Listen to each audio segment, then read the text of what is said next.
तो मेरी आवाज जहां तक पहुंच रही है, इस मुंबई के, महाराष्ट्र के अलग अलग कोने से आए हुए आप तमाम कांग्रेस के कार्यकर्ताओं का, आदरणीय बुजुर्गों का, नौजवान साथियों का, माताओं बहनों का, खेती करके, किसानी करके, दुकान चला करके, व्यापार करके, नौकरी करके, मेहनत मजदूरी करके अपने परिवार का भरण पोषण करने वाले आप तमाम मेहनत का आवाम का क्रांतिकारी इस्तकबाल करता हूं, आपका हार्दिक अभिनंदन करता हूं।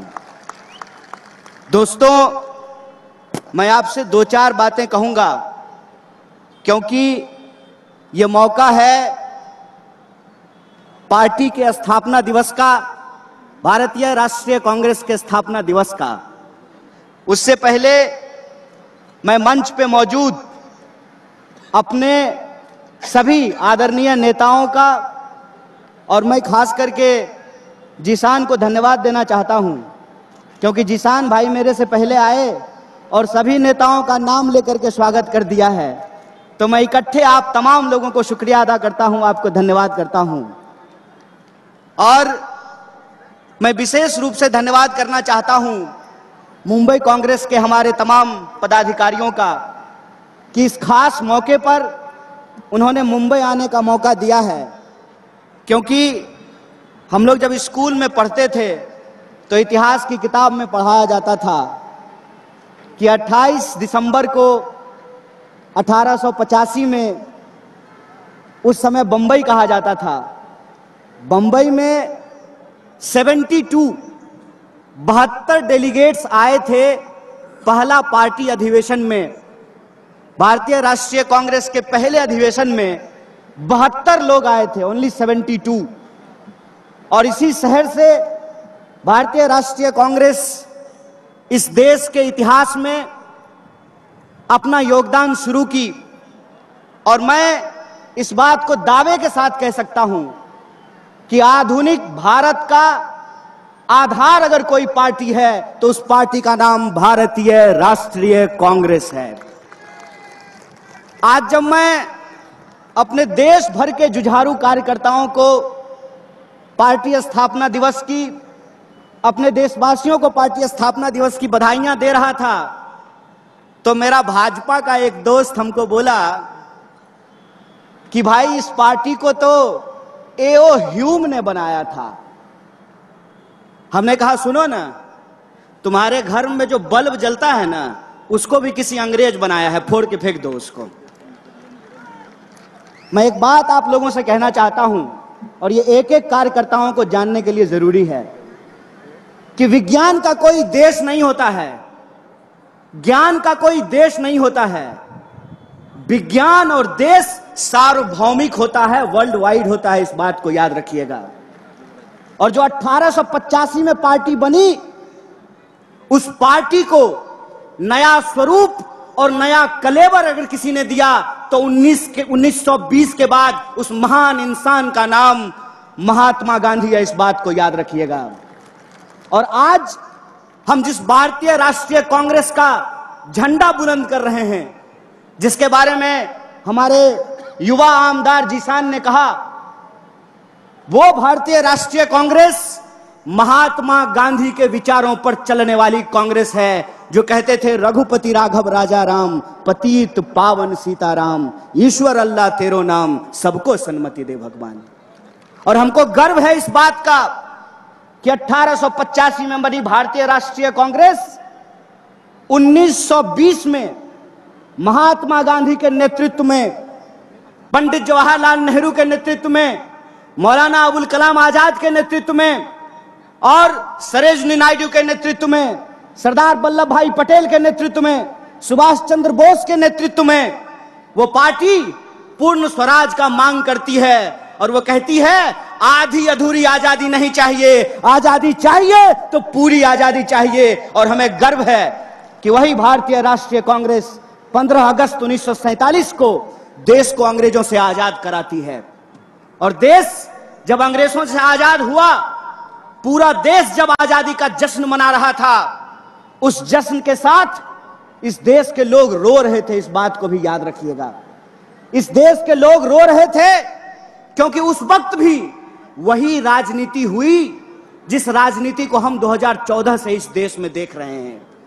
वही राजनीति हुई जो 2014 से आपके व्हाट्सएप पे आ रहा है। एक तरफ मुस्लिम लीग थी और मुस्लिम लीग के नेताओं ने कहा कि दो अलग अलग धर्म के लोग इस देश में एक साथ नहीं रह सकते हैं। दूसरी तरफ हिंदू महासभा थी जिसने कहा कि दो अलग अलग धर्म के लोग साथ में नहीं रह सकते हैं।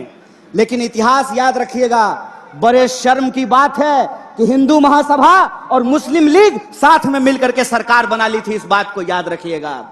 यह बात आज जब हम पार्टी की स्थापना दिवस मना रहे हैं तो एक एक कार्यकर्ताओं को याद रखने की जरूरत है कि जो आजादी 15 अगस्त 1947 को इस देश को भारतीय राष्ट्रीय कांग्रेस ने दिलाया है, उस आजादी को अगर कोई बचा सकता है, जिस सपने को महात्मा गांधी ने इस देश में देखा है, उस सपने को अगर कोई बचा सकता है तो उस पार्टी का नाम भारतीय राष्ट्रीय कांग्रेस है और उस नेता का नाम राहुल गांधी है। इस बात को याद रखिएगा।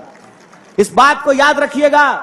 जब मैं छोटा था तो मैं अपनी दादी से सवाल पूछता था कि दादी ये बताओ, देश जब अंग्रेजों के खिलाफ लड़ रहा था तो दादाजी क्या कर रहे थे? तो मेरी दादी कहती थी, बेटा गरीब लोगों के लिए रोजी रोटी प्राप्त करना आजादी प्राप्त करने से कम नहीं होता है। इस बात को याद रखना। जो साधारण लोग होते हैं अपने रोजी रोटी के लिए संघर्ष कर रहे होते हैं।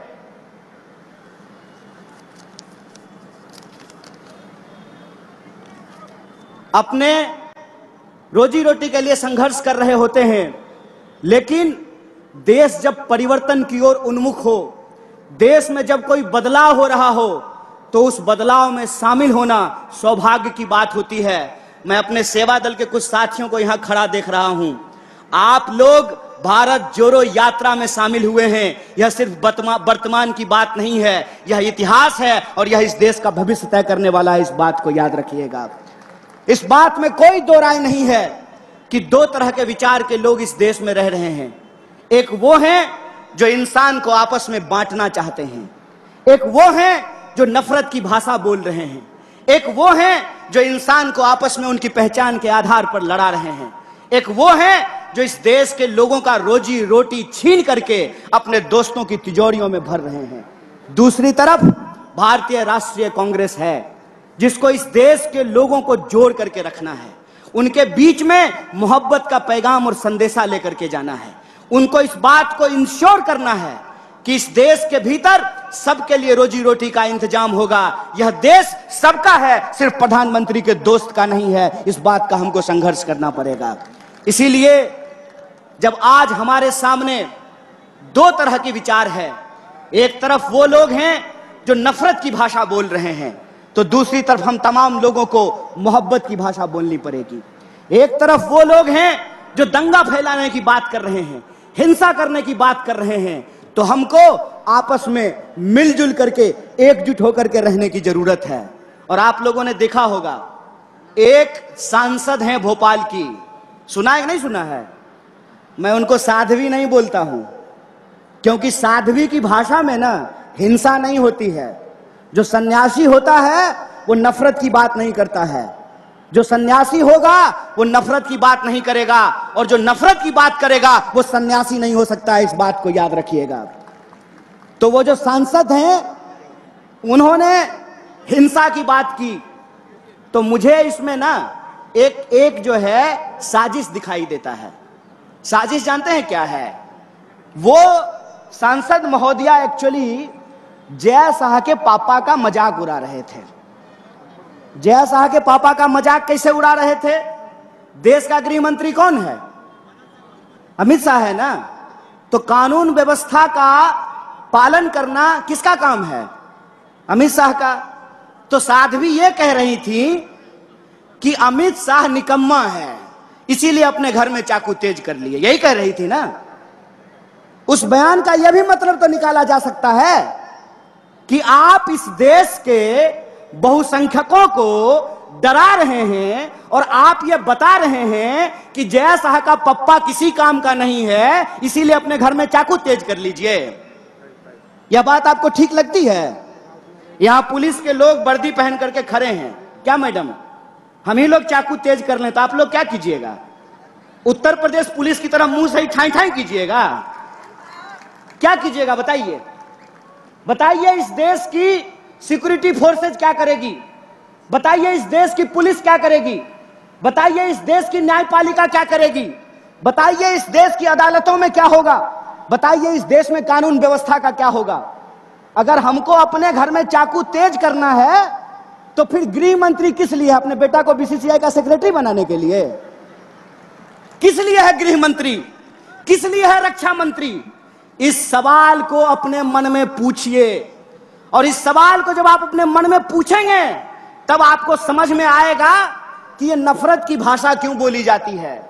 यह नफरत की भाषा इसलिए बोली जाती है ताकि हम आपस में लड़ने लगें, और जब हम आपस में लड़ने लगेंगे तो हमारा रेलवे बेच करके अपने दोस्त की तिजोरी में साहब पहुंचा देंगे। साहब ने कहा कि हम ट्रेन के डब्बे में चाय बेचते थे। गुरु हम आपको चाय बेचते हुए तो नहीं देखे हैं, लेकिन रेलवे बेचते हुए आपको देख रहे हैं। गुरु हम आपको चाय बेचते हुए तो नहीं देखे हैं, लेकिन बीएसएनएल बेचते हुए देख रहे हैं। गुरु हम आपको चाय बेचते हुए नहीं देखे हैं, लेकिन एलआईसी बेचते हुए देख रहे हैं। देख रहे हैं कि नहीं देख रहे हैं? और अगर कोई चाय बेचने वाला होता तो दूध का दाम बढ़ाता क्या? मैं मोदी जी की तरफ पूछूं क्या? अगर कोई चाय बेचने वाला देश का प्रधानमंत्री होता तो जब नया साल आने वाला है तो 2 रुपया दूध महंगा किया जाता क्या? दूध से इनका नाता नहीं है, चीनियों से जरूर है। दूध से नाता हो ना हो, चीनी से जरूर है। और यह बात मैं क्यों बोल रहा हूं? पहली बार ऐसा हुआ है कि कोई हमारे यहां आ गया, गलत किया। पूरी तरीके से भारतीय राष्ट्रीय कांग्रेस चाइना का विरोध करती है, उसकी निंदा करती है कि चाइना को कोई अधिकार नहीं है कि हमारी सीमा में घुसे, और अगर घुसेंगे तो हमको अपने देश के जवानों पे भरोसा है। हमारे घर में लोग फौज की नौकरी करते हैं, इसीलिए हमको पता है। अरे जूता नहीं भी होगा ना तो हौसलों से उनका मुकाबला करेंगे, यह बात हम जानते हैं। लेकिन कुछ निकम्मे लोग हैं कि बड़ी चालाकी से वर्दी के पीछे छुप जाते हैं। कभी वर्दी को बदनाम कर देते हैं, कभी वर्दी के पीछे छुप जाते हैं। जब प्रज्ञा बोल रही थी चाकू तेज कर लीजिए, तब वर्दी को बदनाम कर रही थी, पुलिस वालों का मजाक उड़ा रही थी। और जब सरकार से सवाल पूछा गया तो वर्दी के पीछे छुप गए। तो मैं उनसे कहना चाहता हूं कि विपक्ष होने के नाते हम सरकार से सवाल पूछते हैं, और सरकार से सवाल पूछना सेना का अपमान करना नहीं होता है। सरकार यह जवाब दे कि प्रधानमंत्री जब कहते हैं कि ना कोई आया था ना कोई आया है, तो हमारे जवान घायल कैसे हुए, इस सवाल का जवाब रक्षा मंत्री को देना चाहिए। दोस्तों, हम एक गंभीर परिस्थिति से गुजर रहे हैं, इसीलिए भारतीय राष्ट्रीय कांग्रेस जिस तरीके से मजबूत विपक्ष की भूमिका निभा रही है, हमारे एक एक कार्यकर्ताओं को इस देश के एक एक घर तक पहुंचना पड़ेगा। और जो हमारी विचारधारा है, वैष्णव जनते तेने कहिए पीड़ पड़ाई जाने दे। वैष्णव होने का मतलब होता है दूसरे के दुख दर्द में शामिल होना।